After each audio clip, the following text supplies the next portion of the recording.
अंजलि की उम्र लगभग 30 साल हो चुकी थी। वो एक स्कूल में टीचर की जॉब करती थी। अंजलि के घर में उसकी माँ के अलावा उसका छोटा भाई और भाभी भी रहा करते थे। 30 साल की उम्र होने के बाद भी अंजलि की अब तक शादी नहीं हुई थी। इस बात को लेकर अंजलि की माँ रुक्मिणी देवी काफी परेशान रहा करती थी। माँ, मैं स्कूल जा रही हूँ, जरा मेरा टिफिन तो दे दीजिए। अब क्या पूरी जिंदगी मैं तुझे टिफिन बनाकर देती रहूंगी? अरे कुछ सोचा भी अपने बारे में या बस ऐसे ही? क्या माँ, सुबह सुबह फिर वही बातें लेकर बैठ गई। माँ गलत क्या कह रही है अंजलि दीदी, इतनी उम्र हो चुकी है आपकी, माँ कब तक आपकी सेवा करती रहेंगी? भाभी, मैंने माँ को कब कहा कि मेरी सेवा करो?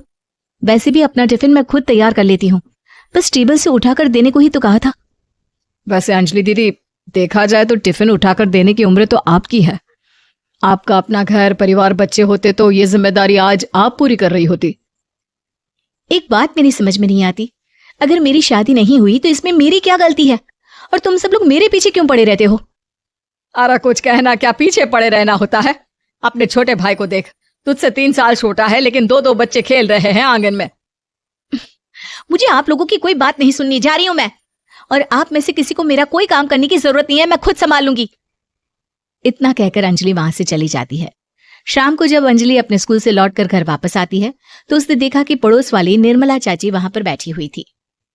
क्या बात है अंजलि बिटिया, नौकरी करके वापस आ गई? जी चाची जी, कैसी हैं आप?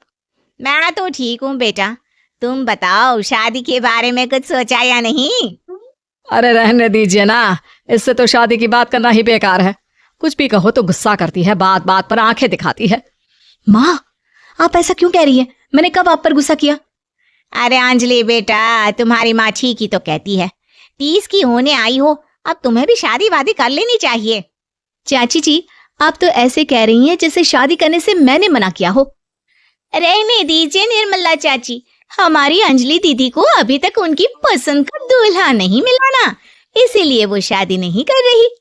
भाभी, ऐसी कोई बात नहीं है। अरे तो फिर क्या बात है? तुम्हारी माँ ने तुम्हारे लिए इतने रिश्ते ढूंढे लेकिन तुम्हें कोई पसंद ही नहीं आता। क्या है ना चाची जी, हमारी ननद रानी नौकरी जो करती है ऐसे ही थोड़ी ना किसी को पसंद कर लेंगी। अरे भाई, नौकरी का घमंड है तो बात अलग है, कोई और बात हो तो बताओ, कोई रास्ता निकाला जाए। नहीं नहीं चाची जी, कोई बात नहीं है, बस मुझे अभी तक अपनी पसंद का कोई मिला नहीं है। सुन लिया आपने, इस लड़की के तो पर निकल आए हैं और इतनी उम्र में अपनी पसंद का कोई मिलेगा भी नहीं इसे। माँ, आप मेरी शादी को लेकर हमेशा मुझे ताने क्यों मारती रहती हैं? अपनी माँ की बातें तो ताने लगती है। ताने हैं? बताओ, मैंने कुछ गलत कहा क्या? देखो, ये सब छोड़ो, मेरी दूर की बुआ का बेटा है, उसकी अभी शादी नहीं हुई है, उम्र होगी कोई 34-35 साल। आप कहें तो बात आगे बढ़ाऊं? अरे हाँ हाँ, क्यों नहीं, ये भी कोई पूछने की बात है। अरे जल्दी से लड़के को यहाँ बुला लो। माँ, आप मुझसे पूछे बिना मेरी शादी की बात करने जा रही हैं, और मेरी उम्र 30 भी पूरी नहीं हुई है। निर्मला चाची कह रही है कि वो लड़का 35 साल का है। अंजलि दीदी, आपको क्या लगता है इस उम्र में कोई फिल्म का हीरो आएगा आपके लिए? देखिए, अब पसंद और नापसंद की बात तो रहने दीजिए, पसंद करने की उम्र तो आपकी निकल चुकी, अब तो जो भी मिले उसी से शादी कर लीजिए, इसी में भलाई है।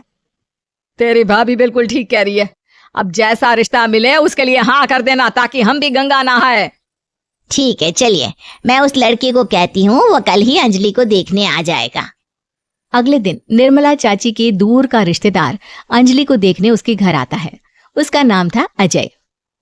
अंजलि जी, तो आप नौकरी करती हैं, वो भी स्कूल में? जी हाँ, मैं स्कूल में टीचर हूँ। हमारी बेटी बहुत होशियार है। अरे पढ़ने लिखने में इतनी होशियार है, इसीलिए तो इसकी नौकरी लगी है स्कूल में। अब हाँ हाँ ठीक है आंटी जी, जरा मुझे भी तो बात करने दीजिए आपकी बेटी से। जी पूछिए ना, क्या पूछना चाहते हैं? अंजलि मैडम, ये तो बताइए कि आपने अभी तक शादी क्यों नहीं की? बस ऐसे ही, कहीं कोई रिश्ता पसंद नहीं आया इसलिए। लेकिन क्या मैं आपसे पूछ सकती हूँ कि आपने शादी क्यों नहीं की? अंजलि, क्या कर रही हो तुम? लड़कियों को इस तरह की बातें नहीं शोभा देती। रहने दीजिए आंटी जी, आपकी बेटी काफी पढ़ी लिखी है, मैं उनके सवाल का जवाब दे ही देता हूँ। वो क्या है ना, मुझे भी अभी तक अपनी पसंद की कोई लड़की नहीं मिली। अच्छा अच्छा, कोई बात नहीं। वैसे आपकी तनख्वाह कितनी है? कितना कमा लेती है महीने का? जी यही कोई 25,000 महीने। बस 25,000? इतने से क्या होता है? इतने से तो आजकल घर भी नहीं चलता। आपके कहने का क्या मतलब है? अरे मैं तो ये सोचकर आया था कि नौकरी वाली लड़की है, आराम से 40,000 कमाती होगी। माफ कीजिएगा, आपका और मेरा रिश्ता नहीं हो सकता। जी कोई बात नहीं, मुझे भी आपके साथ शादी करने में कोई इंटरेस्ट नहीं है। अंजलि, किस तरह की बात कर रही हो? घर आए रिश्ते को ठुकरा रही हो तुम। दीदी अब इस उम्र में आपको इतनी अकड़ नहीं दिखानी चाहिए। अच्छा खासा रिश्ता हाथ से निकल गया, कहीं ऐसा ना हो कि जिंदगी भर कुंवारी ही रह जाओ आप। कुछ दिन और ऐसे ही निकल जाते हैं और अंजलि की शादी कभी नहीं होती। अंजलि के परिवार वाले बिंदास उसे ताने मारते रहते हैं, लेकिन अंजलि एक बड़ी नौकरी की तैयारी करती है और उसमें सिलेक्ट होने के बाद अंजलि को एक बहुत बड़ी नौकरी मिल जाती है। अब तो दीदी के नखरे और भी ज्यादा बढ़ जाएंगे भाई, अब तो इतनी बड़ी नौकरी जो लगी है, अब इनकी शादी होने से रही। माँ, मुझे नौकरी के लिए दूसरे शहर जाना पड़ेगा। आप जानती हैं ये बहुत बड़ी जॉब है और इसमें पैसे भी बहुत ज्यादा मिलेंगे। अच्छा, कितने पैसे मिलेंगे बेटा? माँ मुझे हर महीने 90,000 सैलरी मिलेगी। क्या? अरे वाह वाह, ये तो बहुत अच्छी बात है। लेकिन फायदा क्या? कितने भी पैसे मिले, शादी तो हुई नहीं ना तुम्हारी। अंजलि नौकरी करने के लिए दूसरे शहर में चली जाती है और जब कुछ महीनों के बाद वो वापस घर आती है तो उसे अपने पति के साथ देखकर उसके घर वाले हैरान रह जाते हैं। अरे अंजलि, तूने शादी कर ली और हमें बताया तक नहीं। और दामाद जी करते क्या है? इतनी बड़ी कार है उनकी। माँ मैं आपको सब कुछ बताना चाहती थी, लेकिन आप सबकी ताने सुनकर बहुत दुखी हो गई थी और इसलिए मैंने अपनी पसंद से शादी कर ली। मेरे पति मेरे साथ ही ऑफिस में नौकरी करते हैं और बहुत बड़े अफसर हैं। और एक बात बताऊं माँ, आज मैं बहुत खुश हूं।